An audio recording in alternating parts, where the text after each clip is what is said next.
Hi everyone, how are you doing? Welcome to Facts and Two Cents. This is Petal.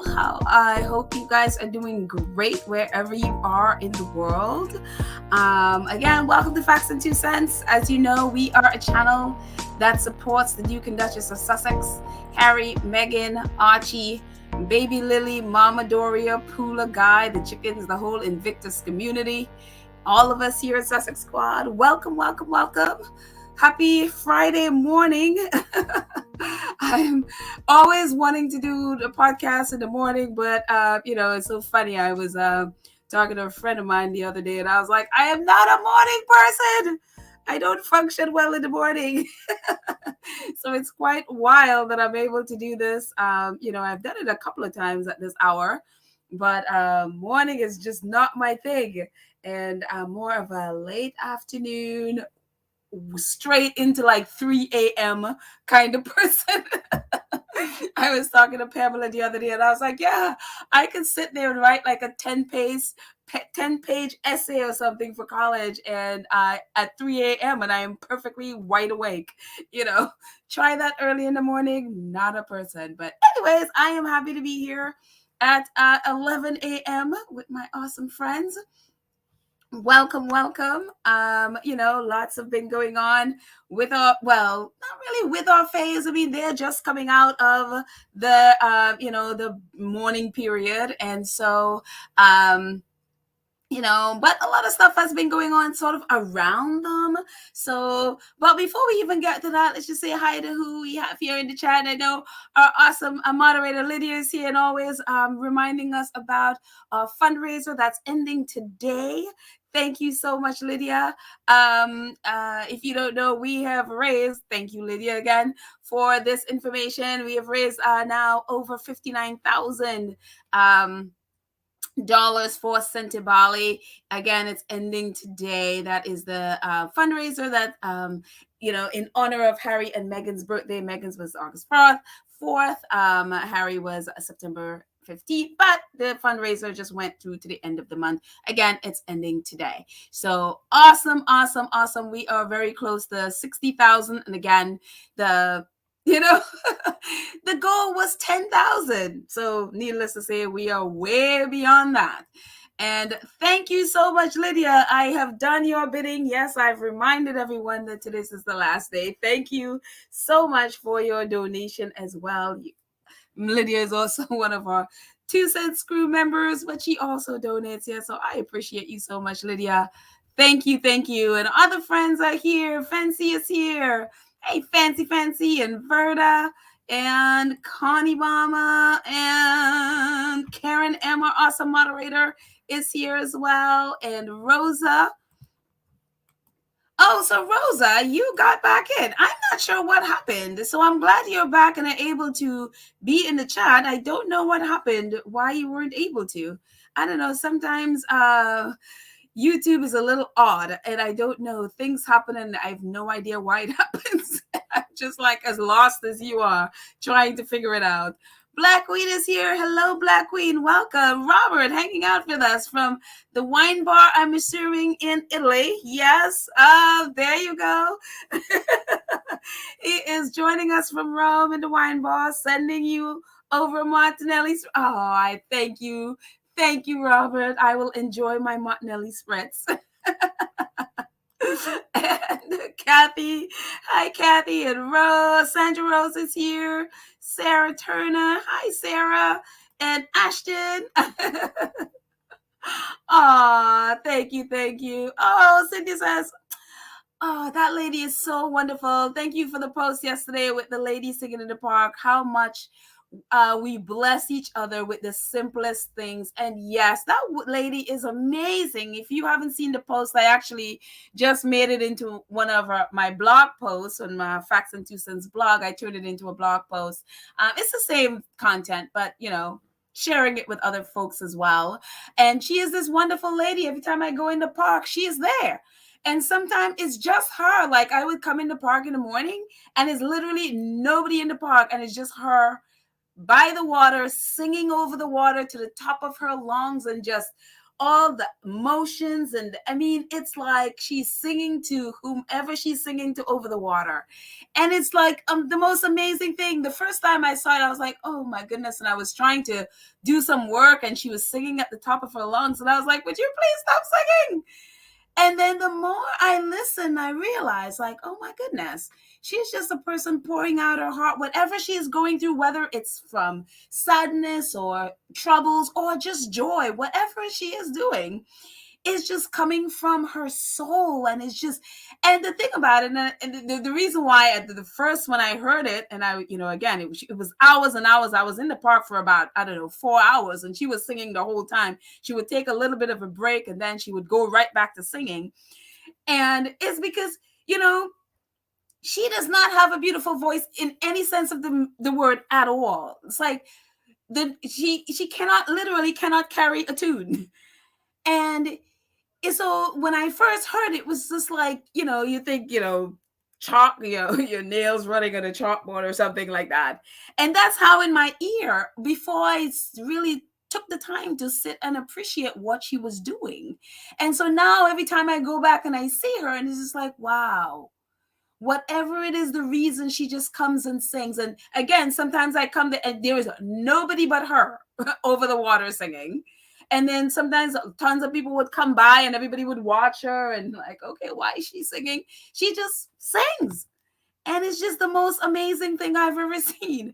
And so for me, when I saw her again yesterday, I went out there to actually do this podcast.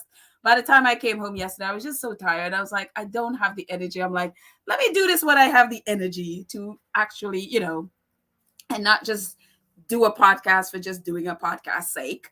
But yesterday when I went back to the park again and I saw her there again by herself, at first I was there and she was all by herself singing. And then, by the time I left, there were a few people around and everyone just watching her, and she was just there singing. And I just thought, I just wanted to honor her. It was just the most beautiful thing. And, just somebody pouring out their soul, and for whatever reason she's doing it. And I just think it was just the most beautiful thing. So honor to her. And again, I don't know her. I don't even know the words of us because she's singing in Spanish. So I don't know, and I don't speak Spanish. So I don't know what she's singing.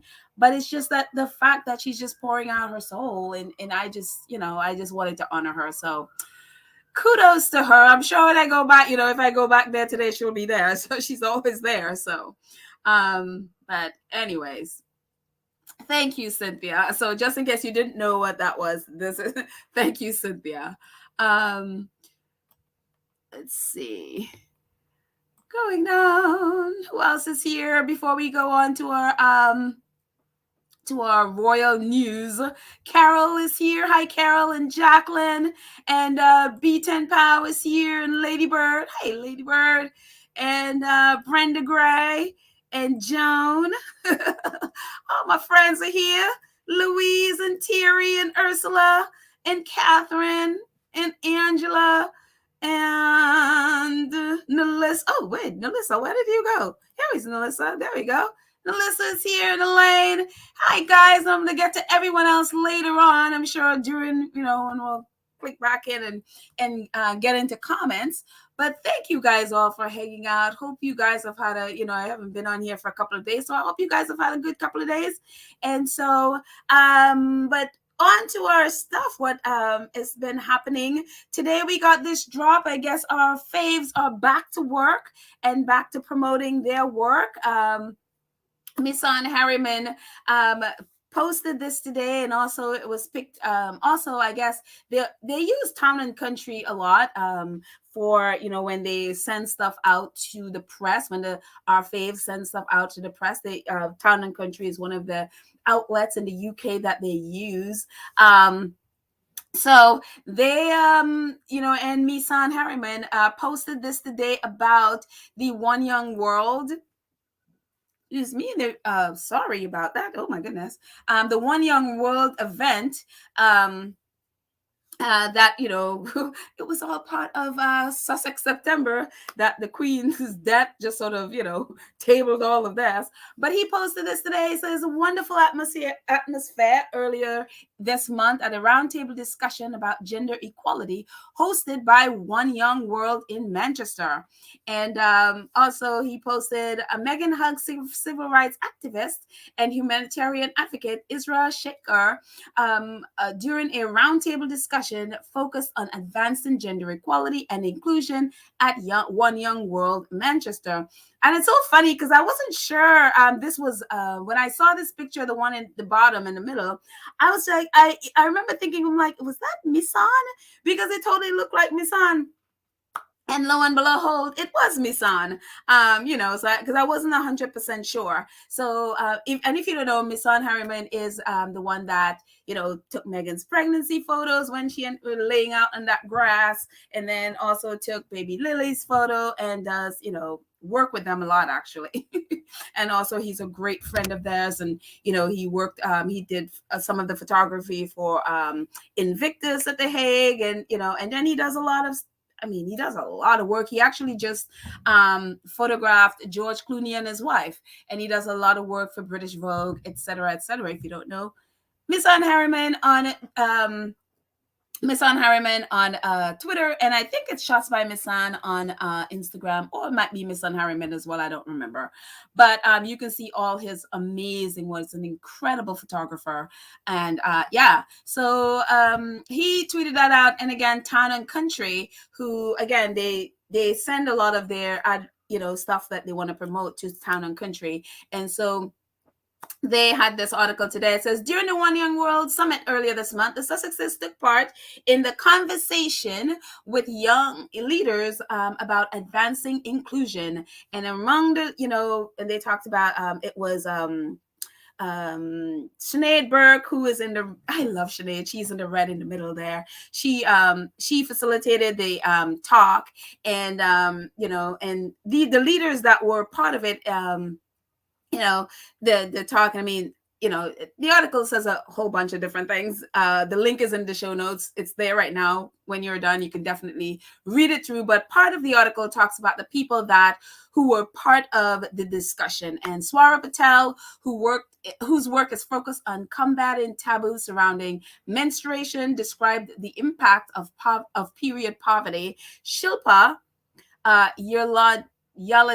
Gada, CEO of the ethically sourced jewelry company Chiffon Co., which we talked about in an episode earlier, spoke on the importance of supporting women-led businesses. And she's the one that does that ring that Meghan wore, and a bunch of different artists, and like Michelle Obama as well wear that ring. And she spoke about women-led businesses. Neil Deng, the founder of Refugee Youth Preach Ambassadors, and she leads Kuma, detailed the needs of women living in refugee camps. Other participants in the conversation included senior prosecutor at the Kiribati office of the Attorney General Tabo, and Al Tabu, founder of Sea Talents, Keely Catwell's civil rights activist Isra Shekhar, who we saw her hugging, founder of Empowerment Initiative for Rural Women and Girls in Zambia, Irene Shikatula, and football coach Nigam Ravand. Miss Anne Harriman, who has photographed the Sussexes on several occasions, was also on hand to capture the moments in pictures first shared with Town and Country today. So those are the people that were part of the discussions, and some of the names I'm sure I butchered, but those are the people that were there as part of One Young World Summit. And so it's just cool. And I mean, I love that, again, it was supposed to be Sussex September. All of this was supposed to come out, I'm assuming, in September, but I'm glad they're back to work and now promoting their work. So, I'm assuming, we have Archetypes Tuesday coming back on Tuesday. I am assuming maybe there'll be an interview or something like that before, some kind of promotion for Archetypes on Tuesday. That's what I'm assuming, but this is definitely they are back to work. So again, the link is in the show notes for this article, so you can definitely thank you, Lady Bird. Thank you. I tried the names. I'm so sorry. I know I butchered the names. I'm not gonna. If you found my weakness, that would be one of them. That I am so sorry. I apologize, and no offense meant. I definitely tried with the names, but hey, with a name like Petal and that gets butchered 50 million times, I totally understand. Which with my name is I'm just happy that I don't have any kind of hangups if someone butchers it. But I know, like, I have friends that do, so it sometimes it's a big deal, and they want to make sure we get it right. And so I should have practiced the names before I said it and before I read it. I just assumed I would get it, and I didn't, and so I apologize. Next time I'm gonna know to practice names before I read it. So but anyways, back to the article. Again, the link is in the show notes. Definitely take a look at it. And it is just, with all the mess that has gone on with, whether it's the royal family and all the stuff that's gone on with the funeral and all of that stuff, it's just great to come back to what the important thing about the Sussexes, and it's their work, and it is the work that they're trying to do, and which is one of the and the people that they're trying to influence with their causes, and which is one of the reasons I was so excited to see the Illinois University picked up Archetypes, because this is the kind of people that they are really working with. The influence. This is the next generation, and they're the ones that's going to be leading the world, and we want to make sure that they, whether it's get the help that they want or get the publicity, whatever it is they need, that they have it. So I am just happy to see the Sussexes back at work,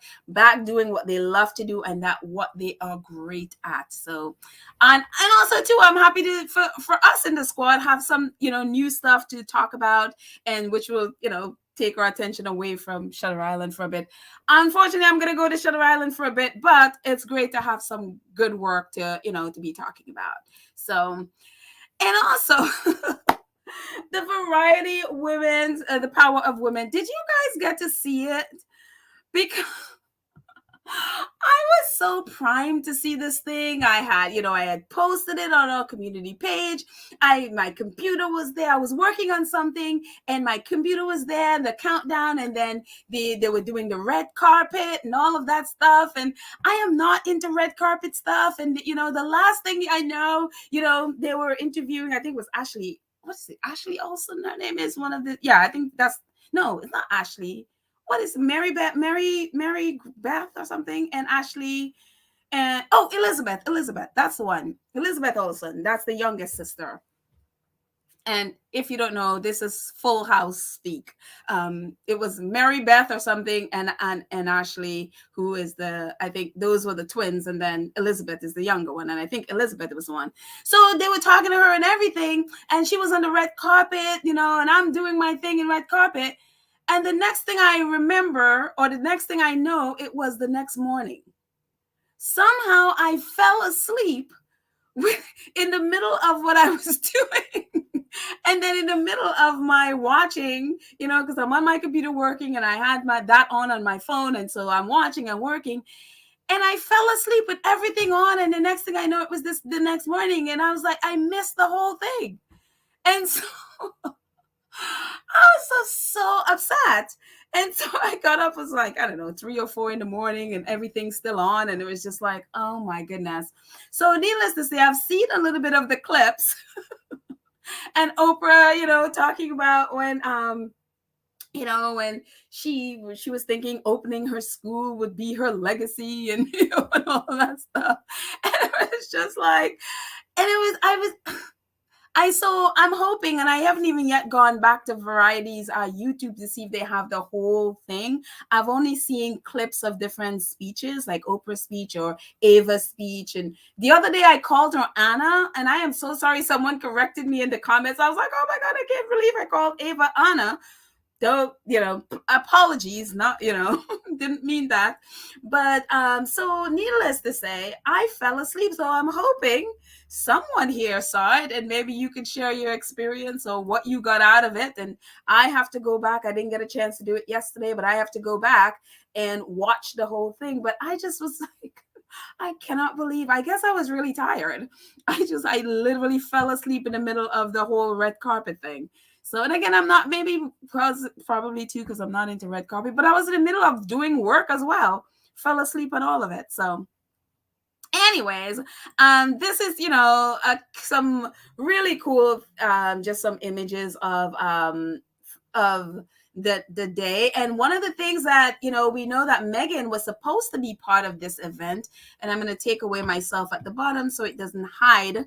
Let's just take that away so it doesn't hide what is this in the bottom there of Ava's speech. So Meghan was supposed to be a part of all this, and of course, because of the mourning period, and they took an extra week to be with their kids, they weren't there. But if you, on the right hand side, you can see Mandana Dayani was there. Mandana Dayani is the president of Archwell, and so she was there, and you can see her posting about Hillary and Chelsea, and the other posts where she's posting about her friend. But yeah, that's Mandana, I guess, on the left, on the far right post there. And one of the things, if you got a chance to see it, or if you haven't, there are a lot of clips on there on Twitter, or you might find it on the Variety YouTube page. But one of my favorite was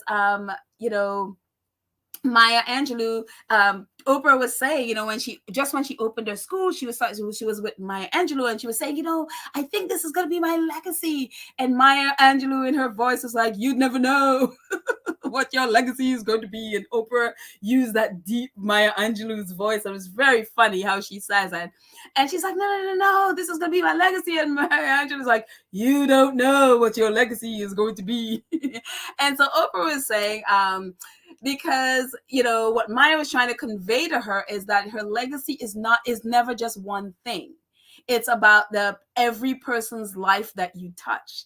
And if you haven't seen the clip, please see the clip. If you're on Twitter, it's on their Variety page, or it may be on there. Again, I have to go back to their YouTube page to see if it's on there. I'm sure it's on there. And then she was talking about how with Ava, and then I think we talked about it in the last episode, but they talked about it here again, how it was Ava's idea to have all the Queen Sugar's episodes be directed by women, and she had the women on stage, and how powerful that is, and touching each of these women's lives. And and there's Ava at the bottom talking about the power is the house that we build for ourselves, and so it just for the little clips that I saw, that's what I was so upset that I missed the whole thing. But again, it's I'm sure I can go back and take a read of it. So again, if you haven't seen it, very powerful stuff. But again, I absolutely love that. You never know what your legacy is going to be. I love Maya Angelou. So yeah, but powerful stuff. So what else? Oh my goodness, I actually posted the link to this entire podcast it's already in our show notes, so take a listen. But Josephine, who is I don't know, she's not a squatty, but she's definitely a supporter of Harry and Meghan. She is kind of a squatty / royalist, kind of. I mean, she's all over. She doesn't really consider herself, say, a part of Sussex Squad, but she's very much a supporter of Harry and Meghan. Apart from her other thing. But she found this podcast that's called The Gal Code, and on that podcast, and I forgot the girl's name, but it's a guy and a girl. And they were talking about the Smart Works collection. She apparently worked for a company that was a part of Smart Works when Meghan did the Smart Set collection, and they had the event that day. And so she was talking about, when, just about the event and how great it was and all the designers and all of those things. But a couple of the things she said, and literally just before I came on the podcast, like about 3 minutes before, I ran into an article that picked up what she said. This is a podcast from 2021, and an article on Yahoo, which I will post at the end. I'll put it in our community page that you guys can see it. Has picked up this because Josephine found it, and we've been tweeting about it since last night. And so what this is about is this girl talking about that event and how fantastic it was, and seeing Meghan and meeting Meghan and how wonderful Meghan was. But very interesting, what she talked about was Meghan was wonderful. She stayed longer than she was supposed to, even though apparently some of the press at the time, and I hadn't noticed, some of the press at the time were claiming that Meghan left early. And she was like, no, Meghan stayed longer than she was supposed to stay. And, and at the end, Meghan was saying, oh, she's going to go because it's Archie's feed time. And I remember I posted that video. I sent that video to Josephine as well. But interesting, one of the things she talked about was Meghan was really, really nice.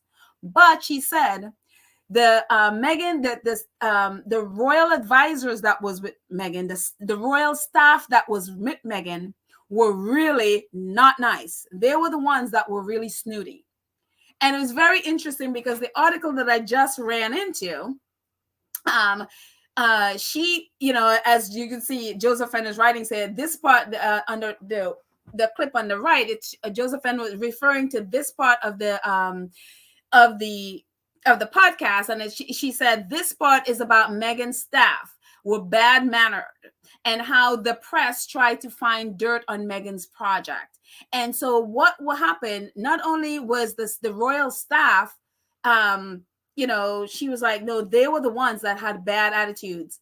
And so she said, apart from that, is when she went back to her job, so apparently she worked with one of the designers, royal reporters were calling their company, trying to dig into the company to find dirt on the company, if the company is using like slave labor or sweatshops to make the clothes.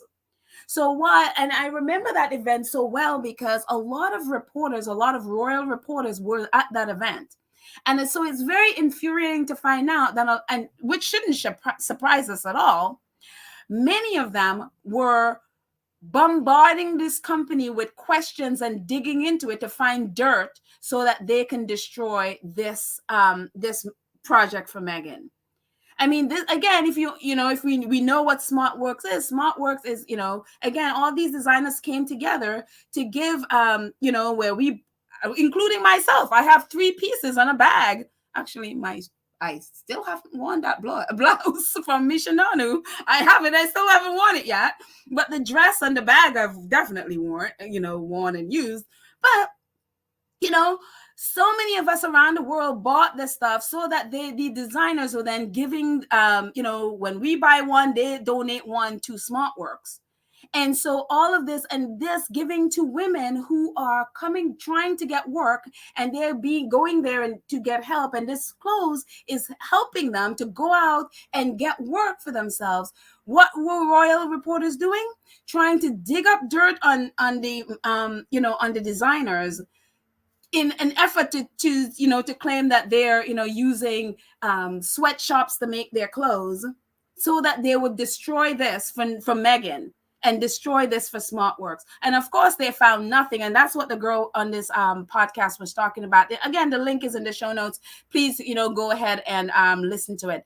But it is really, really sick.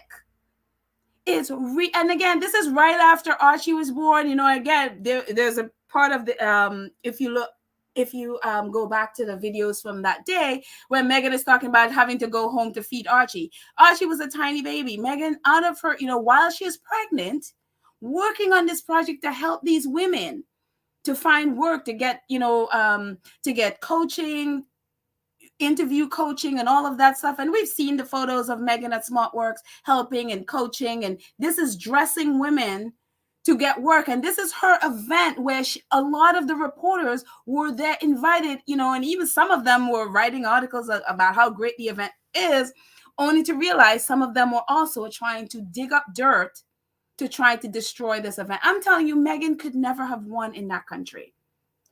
For all the people saying she should have stayed, how much good she could have done, how much good she could have helped them, there is no way. There is no way that she could have been successful in this country knowing this is what was happening.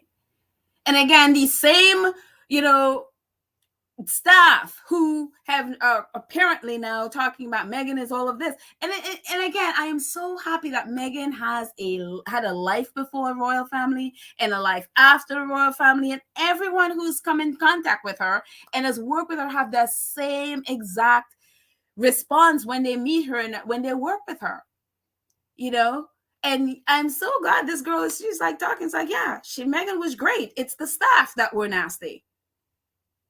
And so again, just before I came on here, Yahoo has an article about it and about what this girl has said. So I don't know, maybe she'll, maybe they'll, somebody will contact her and she'll speak more about this. But it was a great find by Josephine. She's the one that dug it up and really brought it to light. So it just I think it makes me just really sad because they could have destroyed something that helped so many women and is still helping women, to be able to just going back and seeing the work and seeing, that if just even that event, and it's just like, talk about being a sheep among wolves. Talk about being in a snake pit and a lion's den. It is amazing that she and Harry were able to make it out of that place alive. It is just like, it is the Lord himself I have to give credit for to make it out of that place alive. It is unbelievable. And Elaine says the royal reporters were trying to give Kate credit for this because she once worked for Jigsaw for a few months 3 years ago, and they shut and were shut down. Yeah. Oh, that was the the squad shut that down right away. And when they did that, the squad did this whole, like, oh my goodness, a day of mocking Kate.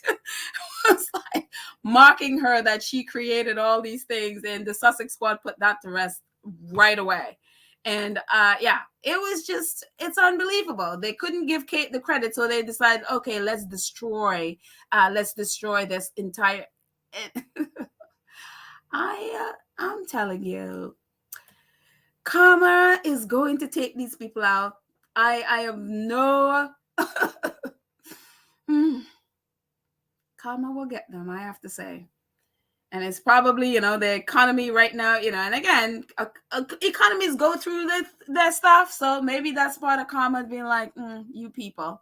But anyways, again, maybe not, because that affects our squaddies there too. So maybe not. And again, I honestly wouldn't wish this on anybody. Going through financial issues in a country, because again, a lot of times the people that are the most affected are the poor ones. And, so yeah, maybe I'll just apologize for that one and go away from that one. But anyways, moving on. Just a little bit more of that. Apart from, that girl, one of the things that, people have been talking about a lot is, all those people that are saying Meghan is bully and all of those things. And, Amy Pickerell's name has come up in that quite a bit. And one of the things that was I remember when I saw it, it was just like, one of those things, things that makes you go, because if you remember, Amy Pickerell, as you can see the bottom clip, Amy Pickerell left the Sussexes in March of 2019. This event was September, and you can see at the top, Hello was writing about it, September 13, 2019. So Amy Pickerell, and again, she she now works for, she's back with the Cambridges and works for that, Earthshot mess. But she was at that event. And I remember thinking, oh, and it's so funny because at the time, when she left, I actually liked Amy. I thought she was a, good person, and she seemed to always really, like being at the events with Meghan.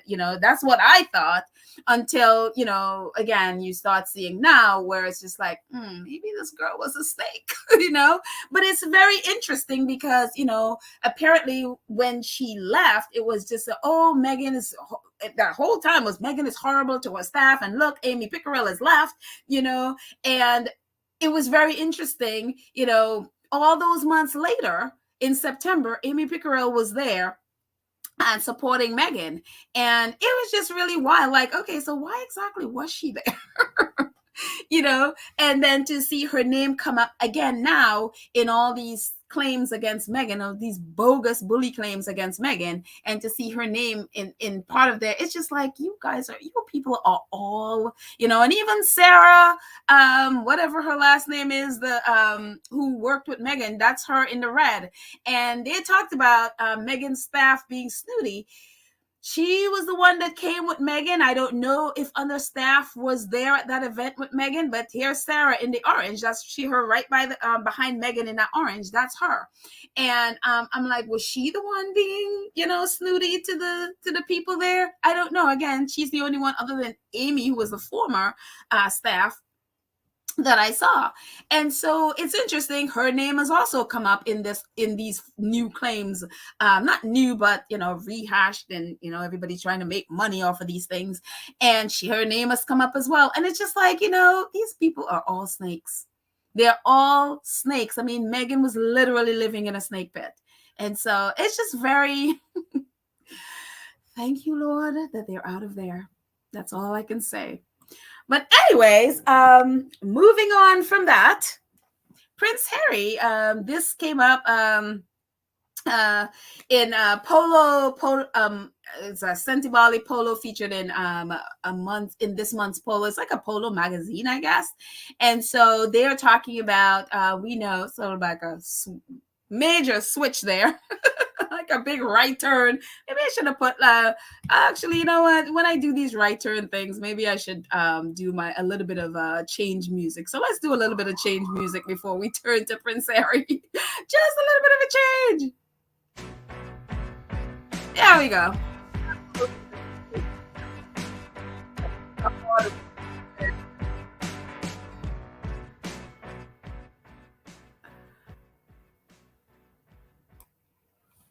All right, so so Prince Harry, remember Prince Harry doing his polo for Sentebale, and it's so awesome with us doing finishing up this Sentebale fundraiser, but he was also doing that out in Aspen earlier last month, and so this month I should say.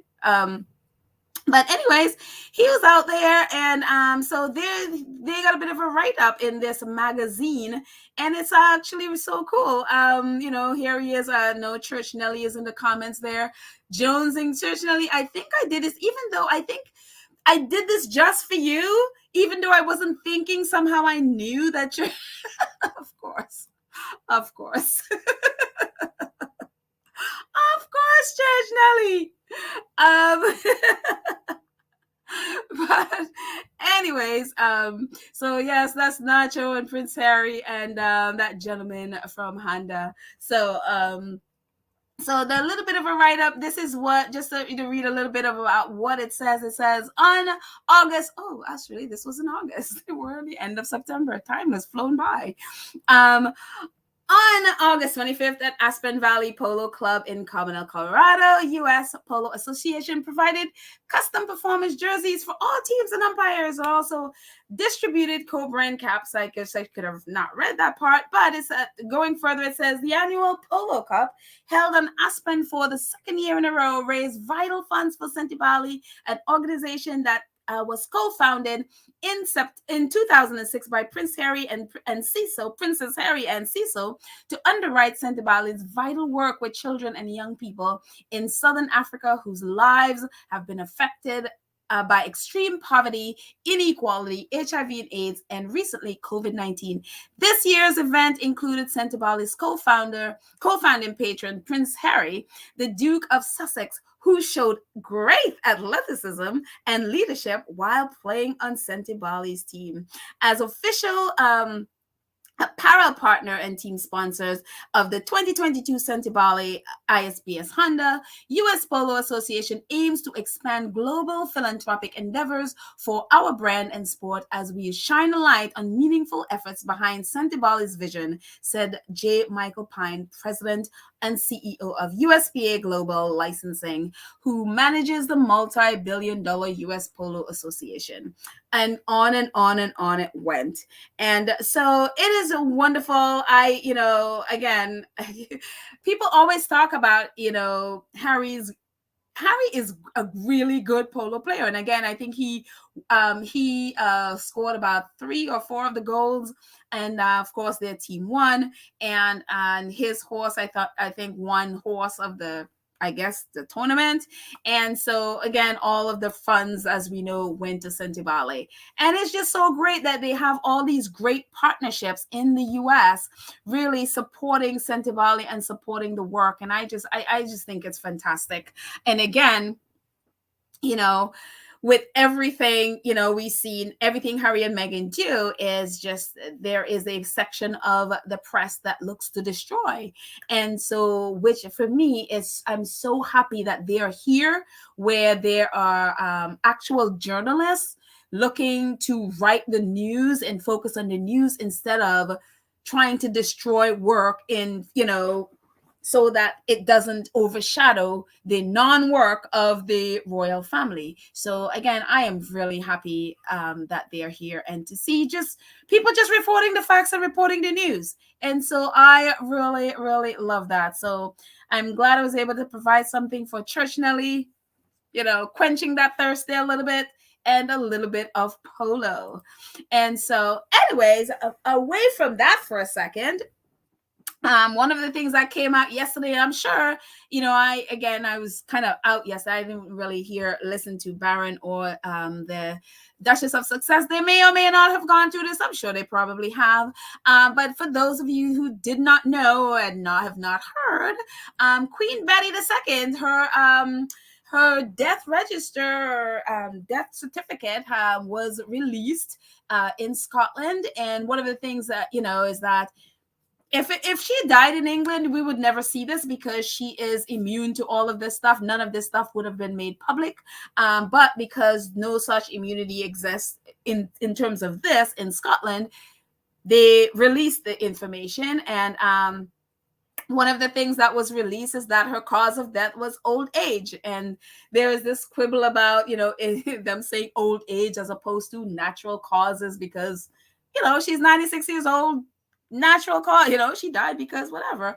But as I said to someone, I'm not gonna quibble with someone who is died, mourning her mother, because this was all signed and done by Princess Anne. And I'm not gonna quibble with somebody mourning their mother if they put natural causes or old age. I mean, I get the point. I get what she's trying to say. I will quibble about that, other things, and I will get down on them for other things, but not something like old age. And again, we look at age differently. Some people see 96 as 96 years young, Some people look at it as old age. And, we all look at age the way we look at it. And so, but one of the other things that is very interesting about this too is that, I think it was Peter, what is it? Peter Hunt, had mentioned one of her I think her, I forget what he was saying, but it was like her job is it was Queen, Her Majesty, her occupation. On line 3, it says her occupation is Her Majesty the Queen. So, now it's official. Her whole occupation was queening, She's like, I'm queen. That's my job. I am only here to queen. So it's just very hilarious that they put Her Majesty the Queen is her occupation. So, there you go. It's official. Her whole thing was about queening. So, but another thing that was very interesting, for me, the only part that, that really interested me on this and really, gave me pause was the time of death, because originally they said the time of death was 4:30, because which was the time that Prince Charles or whomever in his office, whatever, contacted Liz Truss, who is the Prime Minister of Britain, of England. And so everyone was kind of pinning 4:30 as the time she died, but according to this, it's 3:10. She died at 3:10. So what got me very much interested in this, to actually even talk about this, is that timing. And because we know from all the reporting, and people have been going back and forth about this like a million times, about the time span when she died to when Prince Harry heard the news. And again, this is coming from the British press. So again, and from the Telegraph, which I always look at as a glorified tabloid, even though they claim, no, it's not a tabloid. Yeah, I think of it as a glorified tabloid because of some of their reporting. And the fact that Camilla Tominey is a liar works for them. That is enough. But again, I took this because they seem to have, sort of like their reporters were like really on it in a lot of ways, like trying to figure out the specific times of things. Not that any of this is correct. I mean, I'm going to literally wait for Harry and Meghan until they say, but at this point, this is like the best that they're doing so far. And so, just looking at her death at 3:10, and if you look at it, I just pulled out clips of the different times that things happen up until Prince Harry apparently heard. Again, this is coming from them, so take with a huge, literally take a cup of salt before while listening to this, because again, when Harry and Meghan, if they ever talk about it, could be very, very, very different from this. So again, the timeline, it says the Duke of Cambridge and his uncles, Prince Edward with his wife Sophie, Prince Andrew, were on their way to RAF Northolt when where jet was waiting for them. An hour delay in takeoff scheduled at 1:30, but not happening until 2:39 p.m. Has not yet been properly explained. So yeah, their jet was supposed to take off at 1:30. It didn't take off until an hour later. So not sure, they never said why that happened. Around, it says, by 3 p.m., the great and good were receiving text messagings warning them the plan for Operation London Bridge may need to be rolled out immediately. So around 3 p.m., Prince Charles and they had already gone to Balmoral and stuff, and people started to be like, oh no, she's going fast. And so, and we know that also too, because around this time, you saw BBC had the black tie, they were wearing black ties. Their banners online were blacked out. They turned black. ITVs also turned black. So we know that was happening. And then at 3:50, the Dassault Falcon landed at Aberdeen Airport before the family looking as grave as one might expect, piled into a waiting car driven to Balmoral by Prince William. So and about over an hour later, they landed at Aberdeen Airport, and we saw videos of them taking off to get to Balmoral. 3:50. The Queen had already died at that time. She died at 3:10. There we go. According to the death certificate. The Prime Minister was told of the Queen's death at 4:30. It was announced to the public at 6:30 p.m. Down further, it says their plane, the Dassault landed at. It's the same information that I just read. That the plane landed at 3:50, and by the time they arrived at Balmoral, it was at 5 o'clock, 1700. 5 o'clock, their Range Rover is pictured arriving at the castle with the car occupant looking tense and somber. That was Prince William and Andrew and Edward. I should say princes, and Sophie. And 5:35. Again, this is 2.5 hours later. Prince Harry eventually took off from Luton Airport at 5:35, an hour after the Prime Minister Liz Truss was reportedly informed of the Queen's death. And the statement went on, and this is from another article. The statement went out at 6:30 p.m. and the Duke's plane landed at Aberdeen Airport at 6:46 p.m. And he was pictured arriving at Balmoral over an hour later, looking ashen-faced, etc., etc. And so my thing with that is, if the Queen died at 3:10. Harry's plane didn't take off until 5:35. So why did it? So you had like a 2 hour and say 20-minute, 25-minute gap there as to why, if, as the reporting says, that Prince Harry did not know and he found out by the news, or as some reports say that he found out 5 minutes before he landed at Aberdeen, why didn't somebody in that 2 hours and 25 minutes before he took off from England, did somebody not let him know?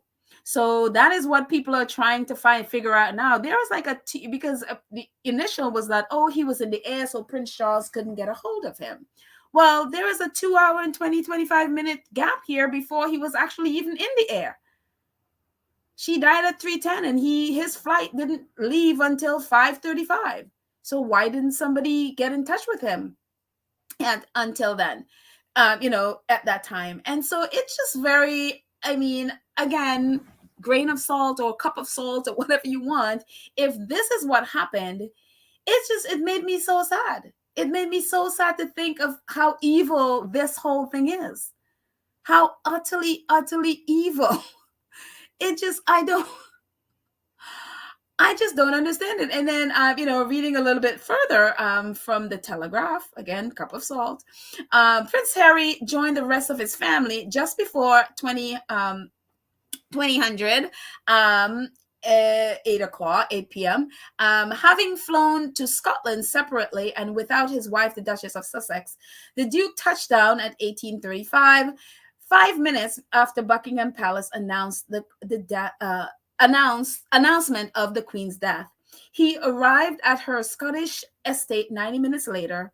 Prince Harry is reported to dine alone that night. The Duke is the first to leave Balmoral following morning around 8:15, sitting alone in a blacked-out convoy as he leaves the royal estate. He is pictured about an hour later boarding a flight at Aberdeen Airport. He spent little more than 12 hours in total at Balmoral. And there is so much part of me to just be infuriated, but I think mostly what I feel here is just sad. And how, and again, if all of this is true, and again, if Harry and Meghan ever decide to talk about it, it's just, I can't believe how just despicable this is. How just, and I say it all the time. The royal family, they are just very long on pageantry, and as Meghan always said, it's about how things look about and not how they feel. And that seems to be the motto of this family. And the thing about this family, it's all about the pageantry and distracting people from what's really going on. They have not, with all the things that the royal family has put out, and they have put out like 2011 versions of this story, and changing and twisting the story to make them not look bad. So this is why now we're in a place where nobody knows what the truth about this is, because they have given so many different versions of this and twisted themselves into a pretzel trying to explain away why somebody did not let Prince Harry know that his grandmother was dead. And so it is just, if I had anything in me to want to care about this family or want to think this just wiped it all away.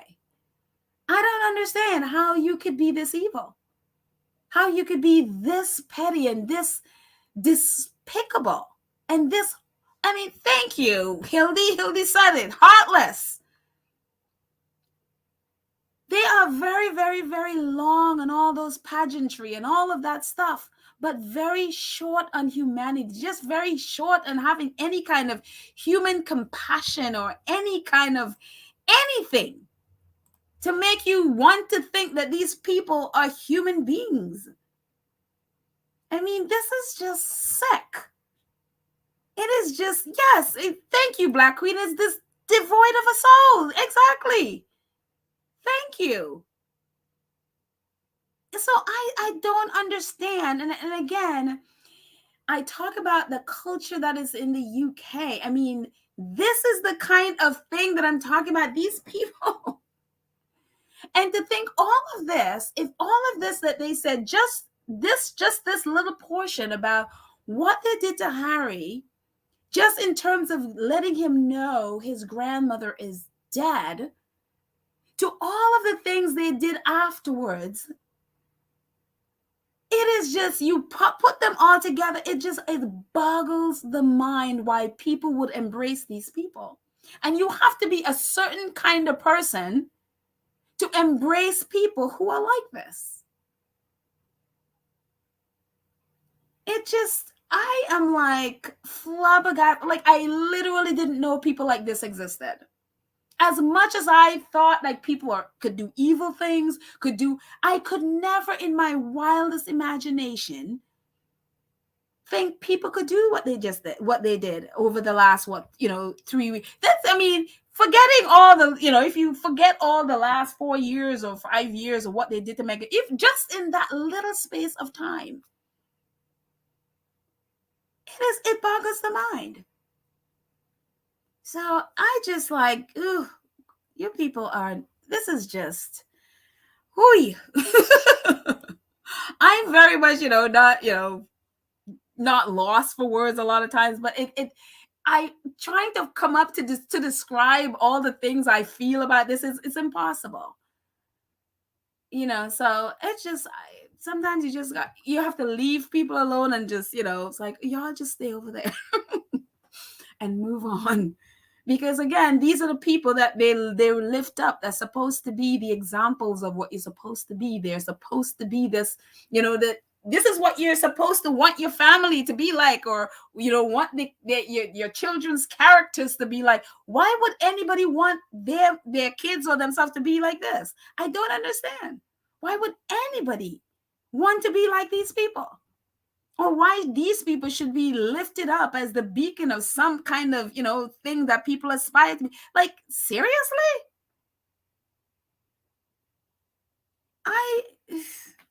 I'm telling you, I just, time to move on.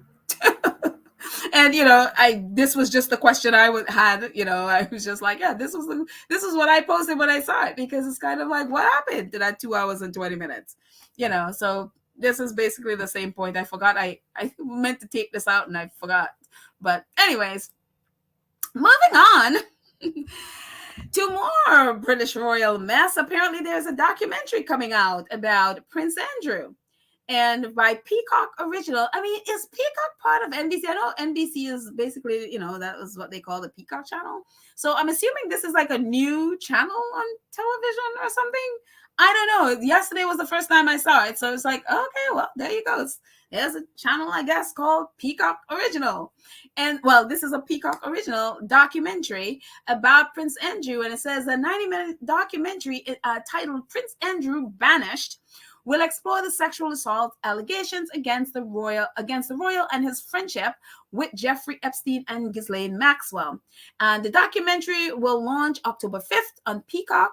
It includes commentary from Royal Press Secretary, Palace insiders, journalists, members of Prince Andrew's social circle, and legal team that brought the allegations against him to light.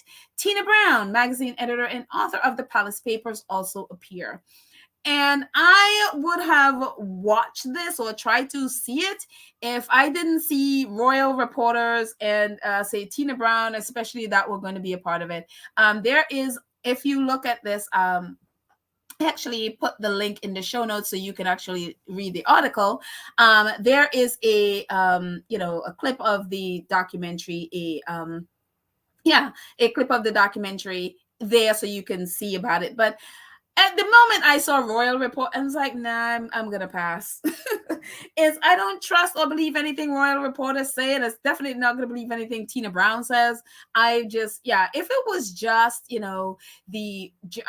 it was just, say, the journalists and the legal team that brought it, and also if it was just the journalists from the Miami Herald, I think, who really were on this until they really brought, the case, because they were trying to bury this case for so long, and their journalists in, I think it's the Miami Herald, that really would not let this go, and they're the ones really I credit for this being in the public conscious right now. If those were the people if those were just the people that they were interviewing, I'd be interested in this. The minute it has Royal Reporters and stuff like, I'm like, no, I'm gonna pass. This is just more Royal Reporter nonsense, and I'm just gonna pass on it. So yeah. But again, if you want to watch it, please do. And again, the link is in the show notes to the documentary, to the article, and also the clip of this documentary. So very interesting. And back to this. Andrew is not banished. What are they talking about? Banished for who? The royal family hasn't banished Andrew. They're just basically, by, give it a few years or even probably months, Andrew will be right back. I mean, they have been wearing the public down, bringing Andrew out and bringing Andrew out, and Andrew hasn't been banished. He has not been banished. So even the name of this is, for me, a little bit ridiculous. So yeah, they, again, treat Andrew a lot better than they treat the Sussexes. So, and even with what he's done, so that even that title is a little bit ridiculous. I'm like, no, Andrew is not banished. He's right there. Also, staying on the royal stuff in the UK, well, it seems Wales and Scotland, they are going to be doing some marches for their independence. Wales Independence March set to take place in Cardiff on Saturday. So tomorrow there's going to be some marches in Wales and also in Scotland. We, a few episodes back, we talked about marches in Australia, I think New Zealand. People are marching and they do not want King Charles. They want to kick him to the curb. And so people of Wales and the people of Scotland tomorrow will be doing the same. So Prince Charles got a lot of stuff to be worried about that has nothing to do with Harry and Meghan. People are looking to kick him to the curb, and I say good for them. So it's time to abolish this monarchy.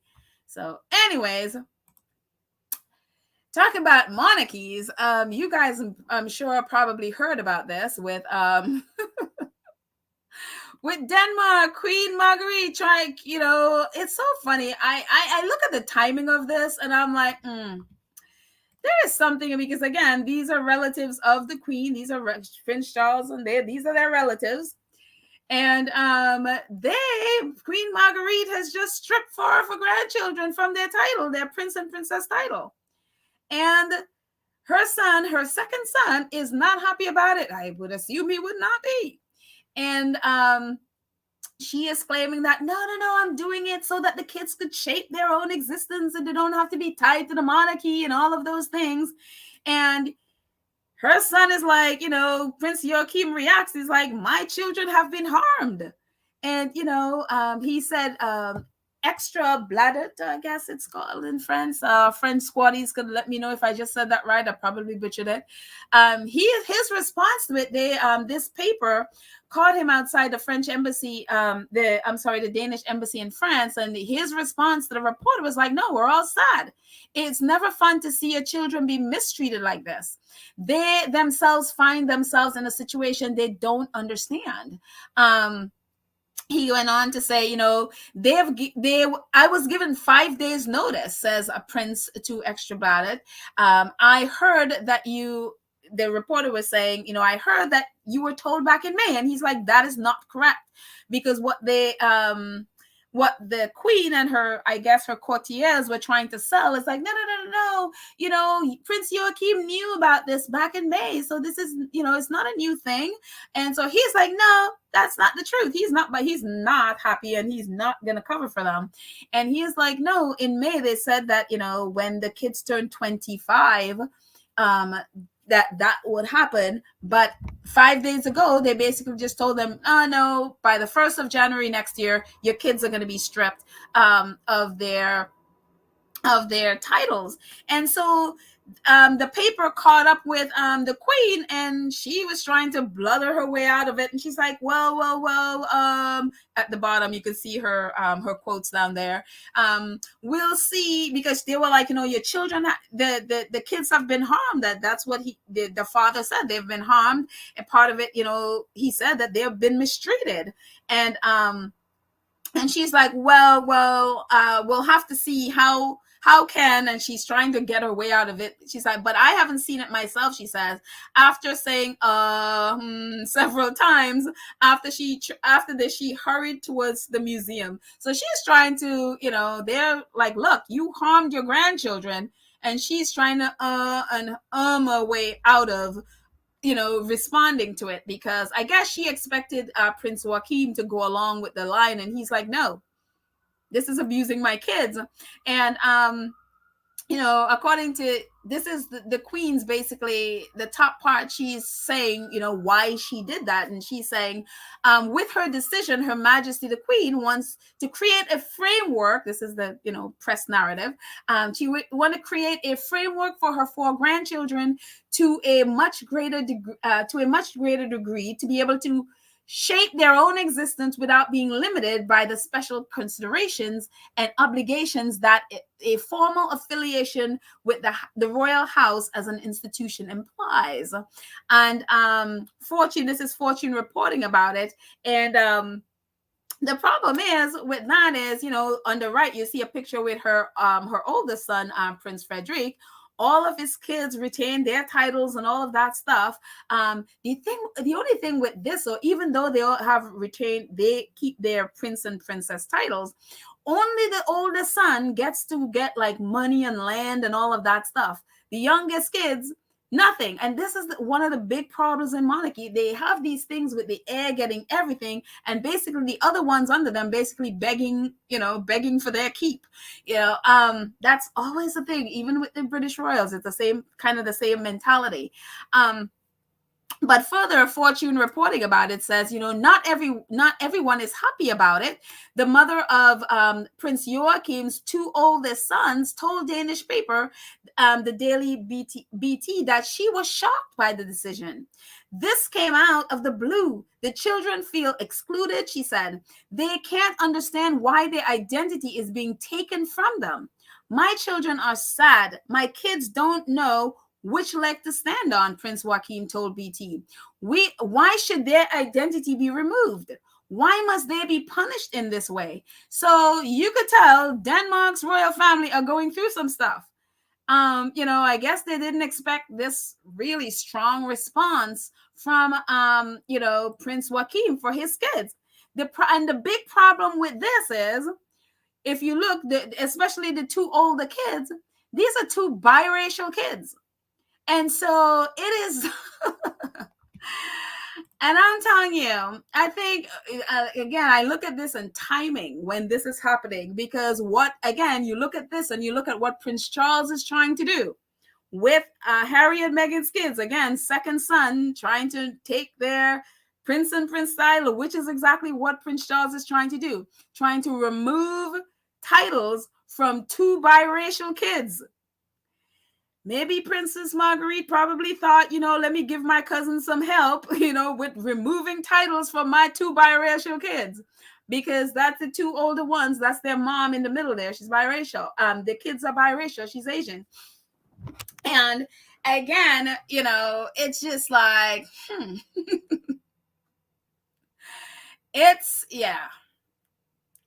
not I don't think that they expected, they expected this kind of response. I'm sure, the mom, whatever that relationship is like now, I'm sure it's not a happy one.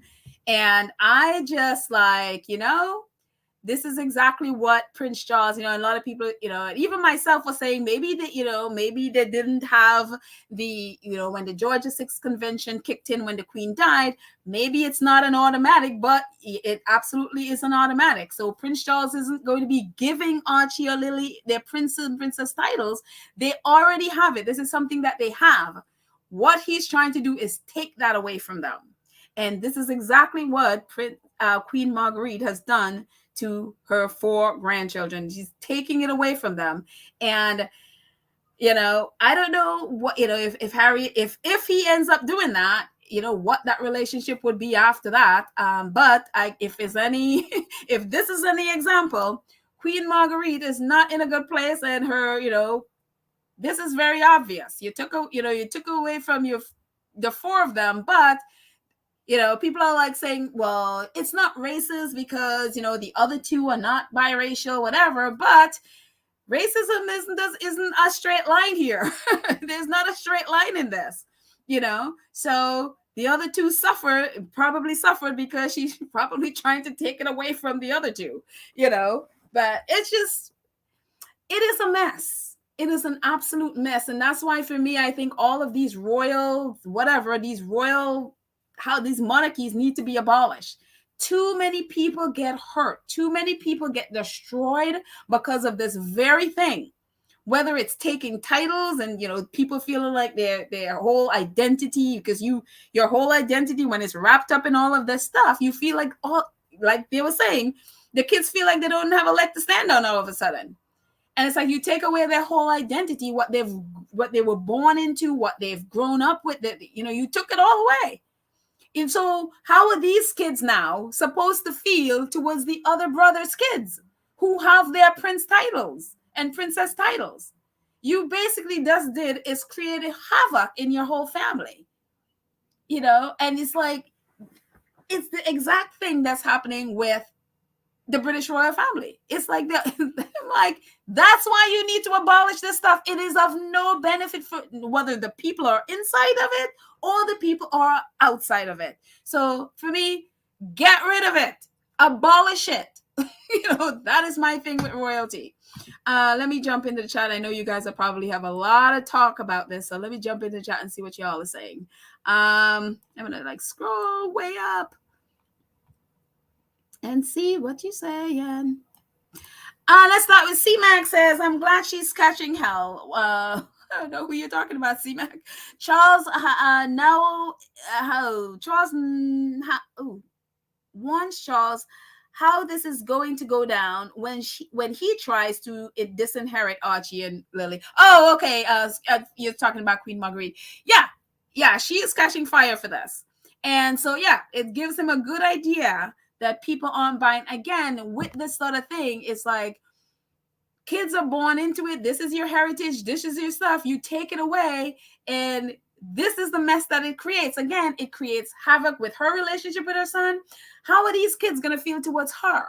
You know what I mean? This is the woman who just ripped that away from you. And then how are they supposed to feel with their cousins who have this is a mess all around. There is and I'm glad that her son is not letting her, sweep it under the table and pretend that everything is fine. And I'm glad he is complaining and explaining. And it's like, it's a mess. Let's see. Going on. Charities 1001 says, she's talking to Sherry, where Charles will lose Scotland, Wales, and Northern Ireland while he's trying to stick it to Harry. They're sticking it to him. Yeah, they are not feeling him at all. They are seriously not feeling him at all. Australia is over there, at least the Republican side of Australia is over there screaming. New Zealand, the same thing. They are not feeling him at all. And so they have issues. The press would want to distract with Harry and Meghan, and I'm glad Harry and Meghan are not saying anything. Let them just, let them feed on themselves. So, Wendy Loman, when he says Charles will follow Denmark with the stupid titles with the Sussexes.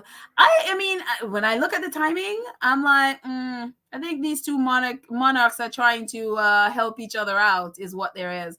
If she does it and it doesn't look, even though you're stripping two biracial kids, and people accept it, then it might pave the way for Charles, where it's like, okay, well, you did it, so maybe people would be just. I was like, no.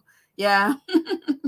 Yeah, that's the thing with racism. And there's not a straight line there, Yes, the people that you're directly targeting get affected, but other people around them get affected as well. That's the thing about racism. It doesn't just affect the person you're targeting. Let's see. Ladybird says, why would she do this to her child? Joaquin was almost in tears. Yeah, he was devastated. I mean, there's videos about on the same article, video of him talking. How those are his kids. Those are his kids. I mean, how would you not be devastated by your own mother doing that to her grandkids? I mean, it's brutal. And again, I'm glad he doesn't subscribe to the, let's, the stiff upper lip and pretend everything is okay. I'm glad he's calling it out, and him and those, especially the older kids' moms, are saying, no, my kids are devastated. They don't even understand why they're being hurt in this way. And so I'm glad they're voicing it. So people know it's like, yes, this stuff isn't just, they're pulling a title. Real people are being hurt by this. Oh, Tiger Cup says pedal great. Oh, really? Great pronunciation. Oh my gosh. So extra is extra, and blade is blade. Oh, okay, blade. So it's extra blade. Okay, thank you so much, Tiger Cub. Thank you. My French lesson for the day. Yes, thank you. Thank you. Anne Lewis says, Prince Joachim's two eldest children is from his first marriage to Countess Alexandra, who is half Chinese. He remarried Princess Maria, who was a commoner, and they have two children, and that's correct. This is on the right is Countess Alexandra with the two older ones, and those two are her kids. And this is Princess Marie in the flower. At least I think that's flowers on her dress. And the two younger kids are hers. And so that's Prince Joachim in the white. So this is their blended family here. And yeah. So it's a mess. It is an absolute mess. Thank you so much, Anne Lewis. Let's see. Going down, who says more?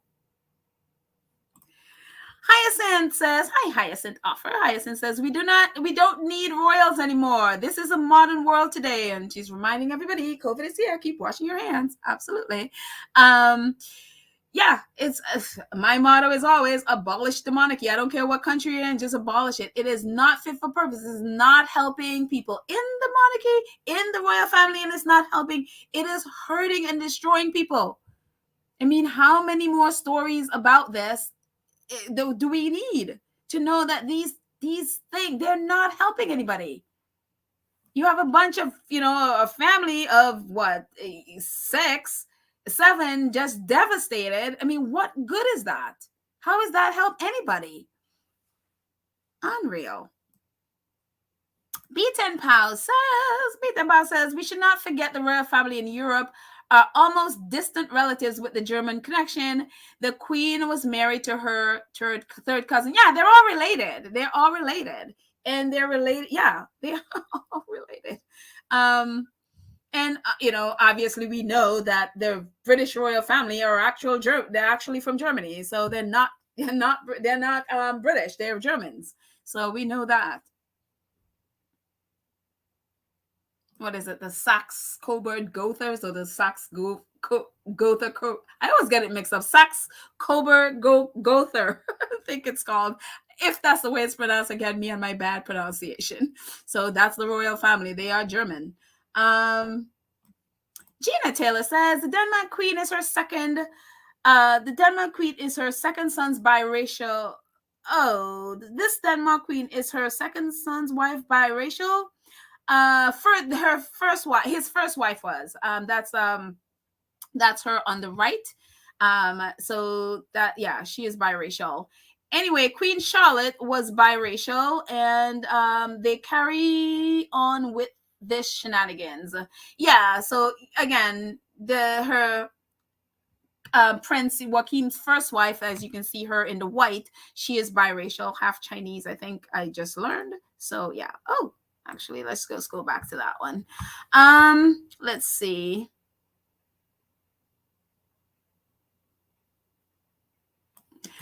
Miss September 15 says those kids can still make their own way even with the titles. That was wrong on so many levels. Yeah, I mean, with the titles, they can do what they can do whatever. They just need to change. Don't take the titles. Maybe change what the titles mean, or maybe change the model of what, someone with a title, what they can't, you know what I mean? Instead of taking the titles away, just change the job description. or something like that, instead of taking away something that they're born into. It's just, I mean, again, banish the monarchy. That's my say. Just get rid of it. So, let's see.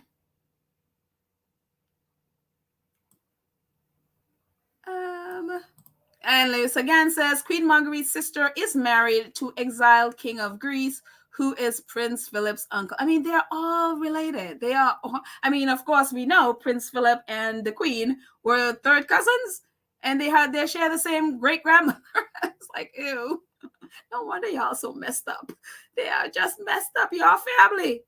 That's what happens when you marry your cousin. Don't marry a cousin. That is what happens. Ew. So that, plus you get I think you get 6 toes and 6 fingers. That we used to say in the Caribbean, when if you marry your cousin or something, you'll get extra toes and fingers. I don't know. But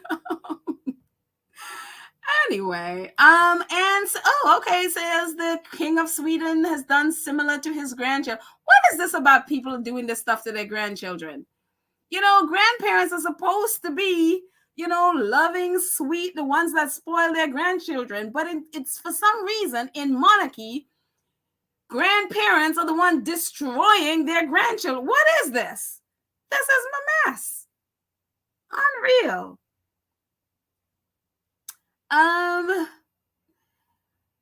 Louis says, exactly, Petal, the crown prince's spares will still need to find their way. They are petty, as they are very petty. And again, that is why it's so important what Prince Harry and Meghan just did. That it is so important, because they left and are finding their way, in spite whether they have titles or not.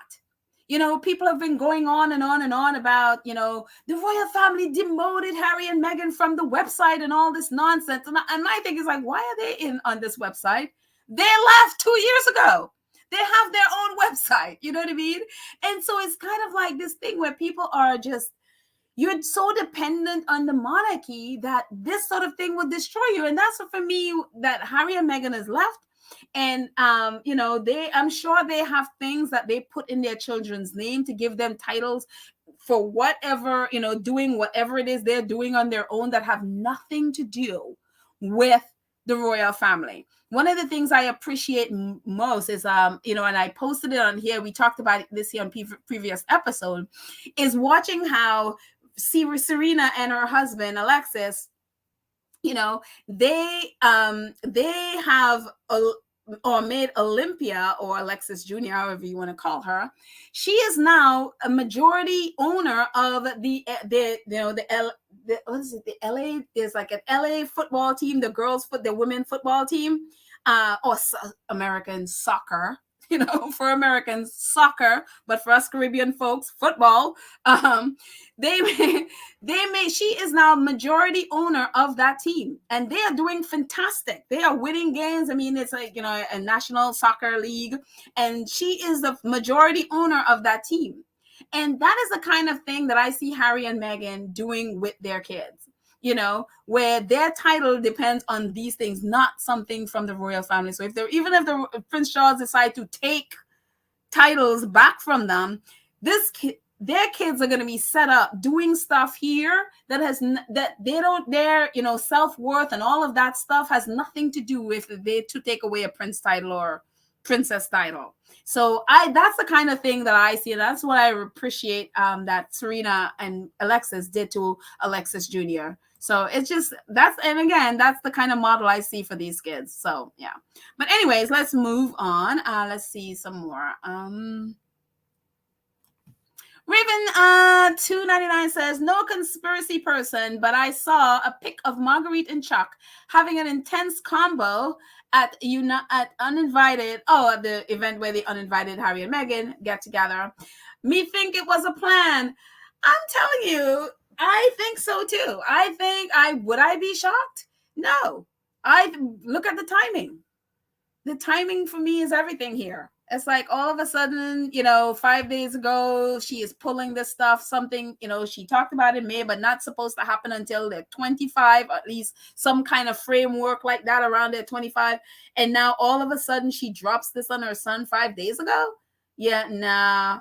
Meanwhile, she was just hanging out with Charles at that funeral. Yeah, that time is definitely fishy. So I'm right here with you, Raven. I am right here with you on that one. But anyways, let's see. A couple more on this.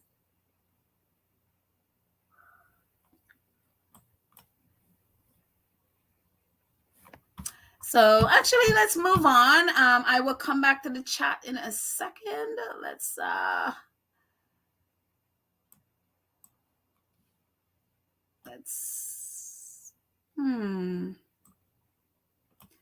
Oh, thank you so much, Karen, and reminding us again.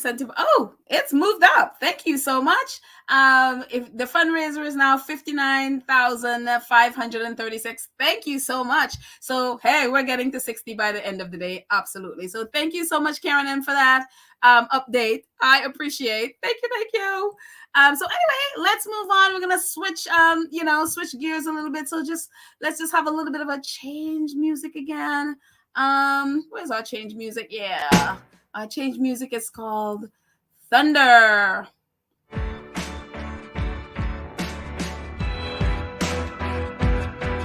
Get away from the British or the European royals for a second.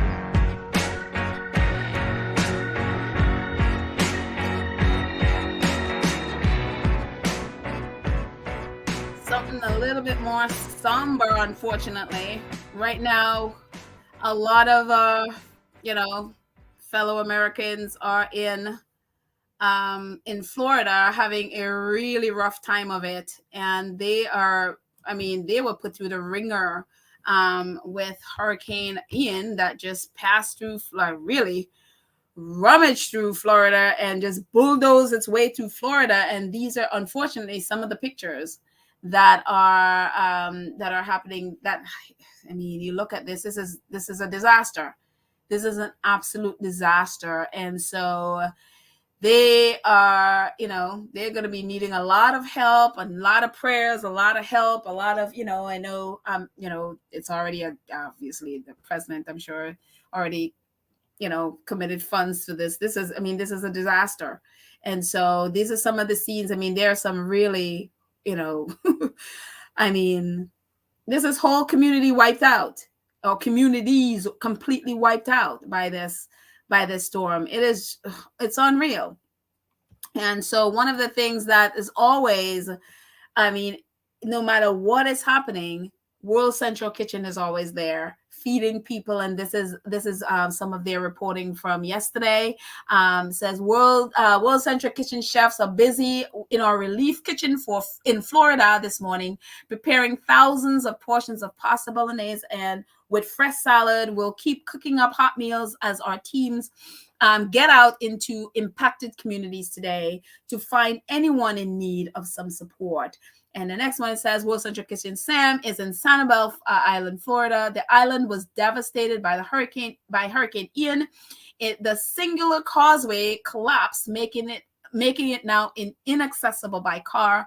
We've flown in food and water for first responders as to give anyone still on the island as rescue efforts continue. And so it is absolutely a mess, but it is, again, we've done as a squad, we've done fundraisers that's supporting earlier this year, actually supporting World Central Kitchen. So, again, this is where your funds are going to. We know the Sussexes also are partners with World Central Kitchen and support them as well. So it is a mess. It is absolutely a mess. And to our squaddies, I am praying for you. I know quite a few of you are in Florida, so it is just an absolute disaster down there. So again, thank you, World Central Kitchen. Again, Chef Andres, man, for, I'm telling you, this man, definitely, if I am doing, this man should have every award, humanitarian award, that is there possible for the work that he does and the work that him and his team, they are doing all over the world. And one of the things that, is their motto, they basically run to the struggle. They run wherever there is, whether it's war, hurricane, whatever, they run towards it. While many would run away, they run towards it. So I'm telling you, if anybody is my Nobel Peace Prize winner, is this man. Amazing. The work that him and his team do all over the world, including they're still in Ukraine working there as well. So anyways, Invictus Dusseldorf. One of the things that, again, we talk about it here a lot is that just all the different things that Invictus does that is apart from the games. They do so many other things to help veterans and also to bring in the people serving right now to get to know and also be able to participate in some of the things that Invictus they do all over the world. And so Invictus Dusseldorf, they tweeted this the other couple of days ago. They says Invictus on tour continues today at Team Luftwaffe. I don't know, our Danish. I'm sorry, German squaddies could help me with that pronunciation. It says they are at the Air Force NCO school in Appen. We are pleased about the great interest in our games from the armed forces. Now we want to raise awareness for our topics together. And so it is great. Again, Invictus mainly focuses on veterans who've been in past wars, and now this is bringing in current people who are serving to be a part of, in some ways, a part of Invictus Foundation. And so it's just great to see all the ways that they hook up with other organizations and other parts of the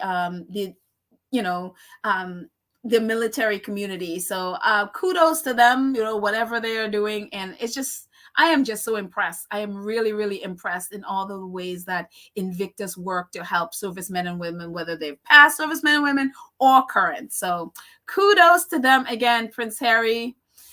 Whew. It is just, it amazes me how he was able to just give his dream and be able to implant his dream into all of the people who are part of Invictus, and they have just taken this and run. And this is no longer about Prince Harry. This is about Invictus, and it's just, they have taken his heart. And this is how you've been successful, when you are able to give your vision to someone and they can run with it, and then it no longer it's about you. It's amazing. So it's just a wonderful, wonderful thing to see. So anyways, and again, I pulled this in from earlier, but now we're way past this. This is what, I think 10 minutes or 20 minutes before I started. This is where we were, but now we are much further along. But this was from Sussex Community. They are the ones that put on the fundraiser, and this is what they said today. September was like a roller coaster, but once again, this amazing community of global supporters and Sussex Squad stepped up to the challenge to support Harry and Meghan with donations to Sentebale. Thanks and appreciation all. 59,000K. Well, now much closer to 60. And blessings for Sentebale. So absolutely, again, guys, it is absolutely, I'll get back to them in a second. And before we get to the end, I just want to go back in the chat and just see what you're saying and highlight some of your comments before we end. CN Adam says, and look how deep it is looking at the Danish children. Oh, we went back to Denmark. Looking at the Danish children or Harry and Meghan kids, you didn't know until someone told you, but they know and can't stand it. It's pathetic. And so, okay, thank you, CN Adams. Let's see. Thank you so much, Nash, our awesome 2 Cents crew member. Says, hello, my beautiful squatty family. Hope you're all having a fantastic day. I hope you are too, Nash. Absolutely. I absolutely hope you are as well. Let's see. Thank you, Teresa 101, our other awesome 2 Cents crew member.